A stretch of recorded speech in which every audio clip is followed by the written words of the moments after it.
Di tengah arus tafsir bebas dan relativisme moral zaman ini, muncul suara yang menyebut Yudas Iskariot sebagai pahlawan tragis. Argumen mereka, tanpa Yudas tak akan ada penyaliban, dan tanpa penyaliban tak akan ada keselamatan.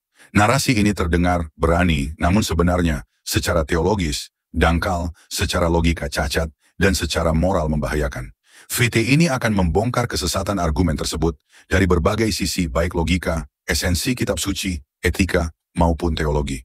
Pertama, narasi ini adalah narasi yang cacat logika, karena narasi ini membenarkan kejahatan demi tujuan baik. Mengatakan bahwa Yudas adalah pahlawan karena memungkinkan penyaliban adalah bentuk klasik dari utilitarianisme ekstrem, yaitu kondisi membenarkan kejahatan karena menghasilkan akibat yang baik. Alkitab dengan tegas menolak logika ini. Roma 3 ayat 8 berkata, apakah kita harus berbuat yang jahat supaya yang baik datang daripadanya? Sama sekali tidak. Jika menggunakan logika ini maka, Pilatus, imam-imam kepala, para algojo Romawi, bahkan iblis pun harus dianggap pahlawan karena semua terlibat dalam penyaliban. Ini jelas menyalahi moralitas Alkitabiah. Yang kedua, sosok Yudas dalam Alkitab adalah bukan pahlawan tetapi seorang pengkhianat dan bersifat serakah. Kitab suci dengan tegas mencatat bahwa Yudas bukanlah tokoh ambigu atau tragis heroik, melainkan jelas-jelas pengkhianat dengan motif yang korup. Yohanes 17 ayat 12 menyebutnya anak kebinasaan.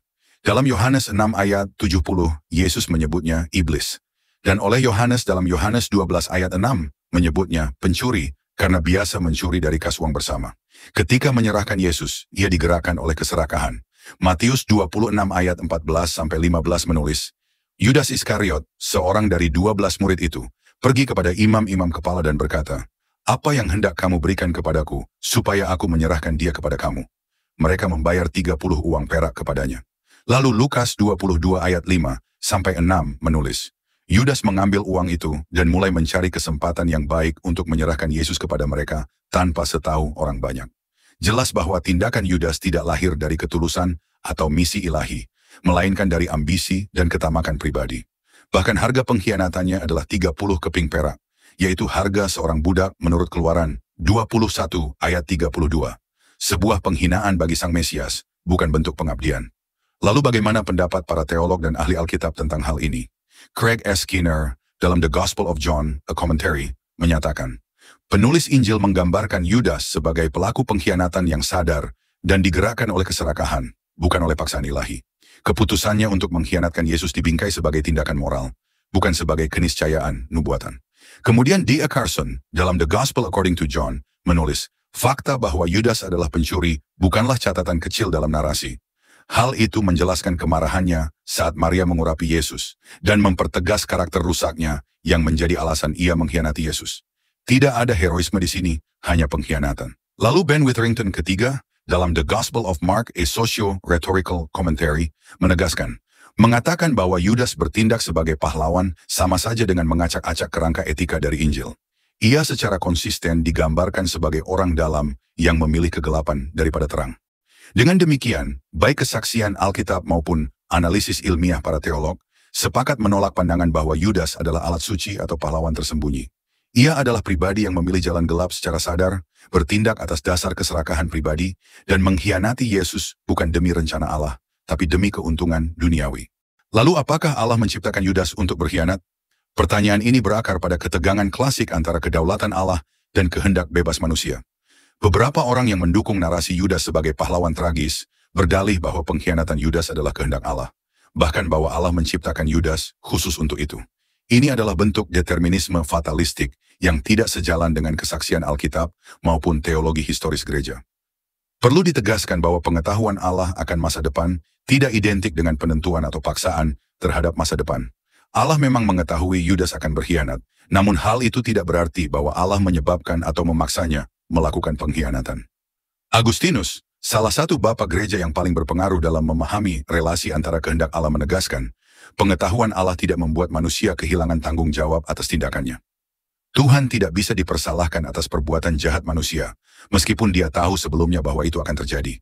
Sebab Tuhan mengetahui semua pilihan kita, tetapi tidak memaksakan pilihan itu. Agustinus, On Free Choice of the Will, Book 3, Chapter 3. Jadi Allah tidak menciptakan Yudas untuk berkhianat, tetapi mengetahui ia akan memilih jalan itu, dan justru menggunakan kebebasan pilihan Yudas sebagai bagian dari penggenapan rencana keselamatan. Ini adalah misteri keadilan dan kedaulatan Allah yang tetap memberi tempat bagi kebebasan manusia. Kemudian ada juga pertanyaan, apakah Allah tidak tahu Yudas akan berkhianat? Pertanyaan ini secara implisit mempertanyakan kemahatauan Allah. Jika Allah benar-benar maha tahu, tentu ia mengetahui apa yang akan dilakukan oleh Yudas. Dan memang Alkitab dengan jelas menunjukkan bahwa Yesus sendiri sudah mengetahui apa yang akan terjadi, bahkan sebelum peristiwa pengkhianatan terjadi. Yesus berkata kepada para murid, "Sesungguhnya aku berkata kepadamu, seorang di antara kamu akan menyerahkan aku." Matius 26 ayat 21. Dan lebih spesifik lagi dalam Matius 26 ayat 23, "Yang mencelupkan tangannya bersama dengan aku ke dalam pinggan, dialah yang akan menyerahkan aku." Bahkan dalam Yohanes 6 ayat 70, jauh sebelum perjamuan terakhir, Yesus sudah menyatakan, "Bukankah aku sendiri yang telah memilih kamu yang 12 ini? Namun seorang di antaramu adalah iblis." Hal ini menegaskan bahwa pengkhianatan Yudas tidak mengejutkan Yesus. Namun pengetahuan ini tidak berarti Yesus mencabut tanggung jawab Yudas. Kemahatauan Allah tidak menghapus keadilannya. Yudas tetap bertanggung jawab atas tindakannya, karena ia melakukannya secara sadar, bukan karena dipaksa. Terakhir, apakah tanpa Yudas penyaliban tidak akan terjadi? Pernyataan seperti ini adalah bentuk teologi spekulatif yang menyamakan peran instrumen dengan keharusan mutlak, dan itu keliru. Allah tidak bergantung pada manusia untuk menggenapi rencananya. Seandainya bukan Yudas, Allah bisa memakai cara atau orang lain untuk membawa Yesus ke salib. Yesus sendiri menegaskan dalam Yohanes 10 ayat 17-18 bahwa penyaliban adalah pilihan dan misinya sendiri. "Aku memberikan nyawaku untuk menerimanya kembali. Tidak seorang pun mengambilnya daripadaku, melainkan aku memberikannya menurut kehendakku sendiri." Bahkan Petrus dalam khotbahnya di hari Pentakosta berkata, "Yesus diserahkan sesuai dengan maksud dan rencana Allah yang telah ditentukan sebelumnya. Dan kamu telah membunuhnya dengan tangan orang-orang durhaka." Kisah Para Rasul 2 ayat 23. Artinya, pengkhianatan Yudas adalah bagian dari rencana Allah, tetapi bukan satu-satunya jalan. Rencana Allah pasti tergenapi, dengan atau tanpa Yudas.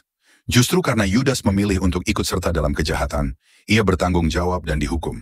Sebagaimana dikatakan oleh Yesus dalam Markus 14 ayat 21, "Anak manusia memang akan pergi sesuai dengan yang ada tertulis tentang dia, tetapi celakalah orang yang olehnya anak manusia diserahkan. Lebih baik bagi orang itu sekiranya ia tidak dilahirkan." Pernyataan ini memukul telak gagasan bahwa Yudas pahlawan tragis. Tidak, ia bukan pahlawan. Ia adalah pengkhianat yang memilih jalannya sendiri, dan tragis karena ia menolak pertobatan yang terbuka lebar hingga akhir hayatnya. Kesimpulan, Yudas bukanlah pahlawan. Ia adalah pengkhianat yang memilih jalannya sendiri, meski Allah dalam kedaulatannya telah mengetahui dan mengizinkan hal itu untuk menggenapi rencana keselamatan. Allah tidak menciptakan Yudas untuk binasa, tetapi Yudas membiarkan dirinya dikuasai oleh keserakahan dan kegelapan. Ia tidak dipaksa, dia memilih. Ia tidak ditentukan untuk berkhianat, ia menyerahkan diri pada dosa. Dan meski Allah Maha Tahu, pengetahuannya tidak membatalkan tanggung jawab moral manusia. Rencana penebusan tidak bergantung pada Yudas. Salib adalah keputusan kasih Kristus, bukan akibat dari sebuah pengkhianatan yang tak terhindarkan. Allah sanggup menggenapi rencananya dengan atau tanpa Yudas. Fakta bahwa Yudas dipakai dalam drama ini bukan karena ia pahlawan, tetapi karena ia adalah contoh nyata tragedi, pilihan bebas yang disalahgunakan.